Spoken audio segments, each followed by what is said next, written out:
আমাদের এত positive agenda, আমরা কি করব জাতির জন্য কি ভাবছি সেগুলা বলতে বলতেই আমাদের সময় চলে যায়। কাউকে খুঁচা দেওয়া কিংবা কারো খুঁচার জবাব দেওয়ার ভাই আমাদের কোনো সময় নাই, কোনো সময় নাই। আমাদের অবস্থান আপনাদের সামনে পরিষ্কার, আমাদের দাবি অব্যাহত। এই দাবি বাস্তবায়ন হবে জনগণের স্বার্থে।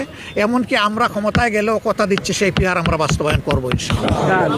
আমরা আমাদের মানে সবাইকে মিলে আপনারা তৈরি থাকুন। এ নির্বাচন হতে হবে, এ নির্বাচন না হলে দেশে সংকট দেখা দিবে। আমরা কোনো সংকট তৈরি হতে দিব না ইনশাআল্লাহ। আমরা এখন স্থানীয় নির্বাচনের কথা বলছি না, কারণ এটা সম্ভব নয়। এই সময়ের ভিতরে আমরা অবাস্তব কোনো দাবি কোনোদিনই পেশ করিনি, করবও না। আমরা 24-এর এই সুযোগকে আর হারাতে চাই না। এই সুযোগের ইনশাআল্লাহ আমরা 16 আনা সদ্ব্যবহার করতে চাই, কোনো দলের জন্য নয়, গোটা জাতির জন্য, আপামর জনগণের জন্য, এদেশের মুসলমান, হিন্দু, বৌদ্ধ, খ্রিস্টানদের জন্য, আরও যারা আছেন জাতি উপজাতি সকলের জন্য, বাংলাদেশের সীমানার ভিতরে যারা বসবাস করে তাদের জন্য, এদেশের শিশুদের জন্য, এদের মায়েদের জন্য, এদেশের বৃদ্ধ যারা হয়েছেন তাদের জন্য, যারা একেবারেই অসহায় তাদের জন্য আমরা তাদের কথা বলতে চাই।